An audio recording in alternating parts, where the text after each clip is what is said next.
Hello, welcome to joining us again today. We want to appreciate your time and thanks for checking on our channel again. Especially our loyal subscribers, we always appreciate your time and we always give you a thumbs up and keep watching as we build this platform. For those who are new to our channel, we encourage you to subscribe and share our videos to your network. Here at Education Unpacked or Online Education, we focus on encouraging and managing your expectation and to support you through the process, answer your question, we provide you recommendation so you can make an informed decision. We take your questions and we also give you some directives on how you can become successful.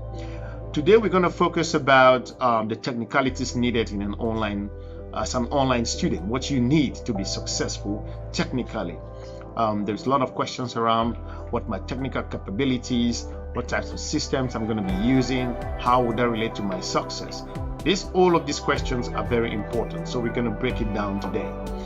Very quickly, we did a video the other day about time management, the importance of managing your time in an online learning setting, and how effectively that's going to be in your decision-making process and how that may affect your success as an online student. So it's important for you to take a look at that. Again, we're going to look into this. It's very important. There are 3 things we're going to cover here. We talk about the types of systems you're going to be using. We're going to talk about also the internet, the bandwidth or megabytes or gigabytes of internet. We're going to look into that and the types of systems that you're going to be using, and also yourself as an individual who make that commitment to study online. So online programs are basically 100% study via the internet. Now all you need is to have a computer and then you have access to internet. So this is very clear. Now in terms of the technical skills, there is no particular technical skills that you need. You don't have to be scared out there. I mean, some people hear about the online classroom, the learning platform, the management system where they're going to be submitting papers, contact professor, interact, and also submit their draft, and all of these things to check where the tuition fees are, where they can go to the library. It may sound complex when you've not seen it, but once you're exposed to that, you just look at it as it's a piece of cake. So this is something I want to let you know. It's important for you to know, however, to have basic computer skills. You can browse the internet, you are able to log into different systems. Because today, I have to say, there are even some complex online banking systems that are even more complex than an online learning environment. So that is true. So what we encourage you is, you may have already possessed the skills, but you don't know. So that's why here at Online Education, we are trying to beef you up, to motivate you, to let you know what you haven't known yet, so you can make an informed decision. So you don't need any particular technical skills. You already possess the technical skills. Some of you can operate internet banking, can log into shopping sites, can copy and paste information on different platforms. So it's basically the same. There's no complication there. All you need to do is to know where these things are located. But prior to this, I would say that 90% of universities or institutions have some kind of a training, a pre-training to class. That is, you do some kind of a demo where you have a chance to see firsthand how the classroom works and stuff like that. So you will be exposed to that. You're not going to be left alone. So it's not something difficult. It's basic classroom design where you just go log in your email and a password. You know where to go, where to submit papers, how to contact professors, how to reach out to colleagues, and how to do your research, and how to go to the library. So you don't need any technical capabilities. You don't have to have Microsoft trainings or all sorts of certification for you to be successful in studying in an online, following an online program. Another thing we're going to talk about here is your laptop, the computer system you're using, whatever laptop, could be HP, could be Asus, could be Apple. There is no problem. Most classes would open, or this learning platform opens in all computers and can be reached in all manner of operations. So you don't have to download complex software, getting afraid that if I don't have a strong system, I'm going to be able to be successful in the program. That is not true. If you have an Apple iPad or a Samsung tablet, whatever you call it, the classroom of course opens in those systems. However, in terms of submitting papers, sometimes there are some institutions that they have designed their system in a way that it can open in a tablet, but it's difficult for you to submit a paper using that particular system. So in most cases, students will use their laptop to do all of their things. Of course, you can use an iPad or any other tablet that you may have to use in terms of your learning process. So it all depends. So you want to find that out yourself.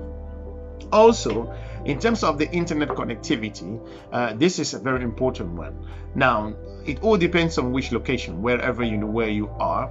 There are some students who are exposed to enough internet connections.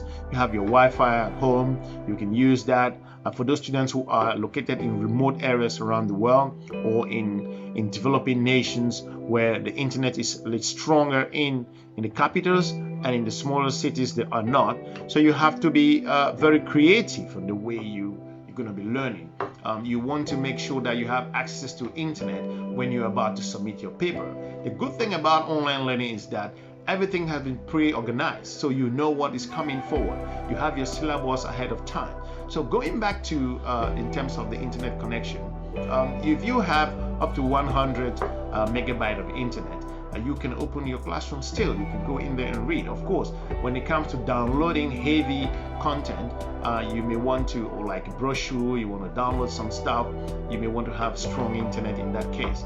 So, but for you to submit your paper in class, if you have 50 megabytes of internet, of course that's going to work. There is no problem with that. So you just need to know that. So there is no problem with that. However, you need to schedule yourself in a way that if you know what type of internet you have is not strong enough, you have a chance to organize yourself around that you may want to log into class. Actually, it's only when you want to participate, when you're about to submit assignment, when you're about to contact the professor, or you want to go to the library to check some very important stuff. All of this comes with reorganizing yourself. So in terms of the internet required, there is no big deal around that. Of course, you can also use public computers, which is so important. It is very common in some developing countries. The reason we encourage you to use public computers in this case is that in those public computers, they have all sorts of systems that can be used, can be downloaded. All systems are there. I mean, if you're using Adobe, if you want to download brochures, you want to download the PDF, you want to convert documents in all other format, these public computers or internet shops, as it's been called, or cyber cafes in some countries. So you can make sure you use these public systems. Of course, you can have a slow internet at your home. This may help you to just check your materials. But if it's time for you to download materials, you can go to a public computer. For those who are living in the Western world, we're talking about, I'm not saying that there are no countries, developing countries, who doesn't have strong internet. Of course they do, but this is on an individual basis. So you are the one to make that decision. So what we are saying here, the take-home message here is, it is possible, no matter how slow your internet is, except you don't organize it well or you don't manage it properly. So the megabyte or the gigabyte doesn't matter. That's not going to affect your performance if you do an effective planning. Now we're going to look also onto another motivational skills in terms of you submitting paper. In the course of your learning, you want to learn things yourself. Once you are exposed to the training, the pre-training before class start, you want to focus on it. By focusing on that, you get to learn the basic technical skills that may be needed. There are no difficulties in the classroom where you would have to download heavy video content. This is rare. Some of these are pre-recorded. You want to come in, you can read them and use them as you progress through your studies. So what we are saying here now is, so that's basically it about how important your technical skills may lead you to your success. So having a good technical skills does not necessarily translate to success, but having a basic technical skills does not affect your performance also either. But again, you have to find a balance on how this may lead you to making your program become a good experience. You know, everyone has their individual experience, but again, the technical part does not have any effect on your performance. I hope that this helps you factor into your decision-making process. Wherever where you're watching this video, even if you don't have strong internet, you can still study. Even if you have the best internet, you can still study, of course. So it's just left for you to manage it effectively and know where to use what. You can't just go into class and log in to download when you have 100 megabyte of internet and you want to download heavy documents. This is not going to work. So what we're saying here is for you to organize yourself properly and make studies online be a good experience and successful for you. So we hope that this video has helped you to have a clear picture about the technical capabilities that are needed. It's so basic. Here we make things basic, break it down for you to have a clear picture. So all you need is a standard laptop, internet access, whatever the connectivity rate will be, the megabyte or the gigabyte. It all depends on your region or where you are located and what you want. You don't have to subscribe to pay high internet bills because you want to start studying online. This doesn't work like that. So what we're telling you here is how basic, no matter how basic your internet are, you can be successful if you manage that effectively. Thank you so much for watching. We hope this can help you make informed decisions, and we are looking forward to meeting you again in the next couple of days or weeks. Thanks and have a good day. Bye-bye.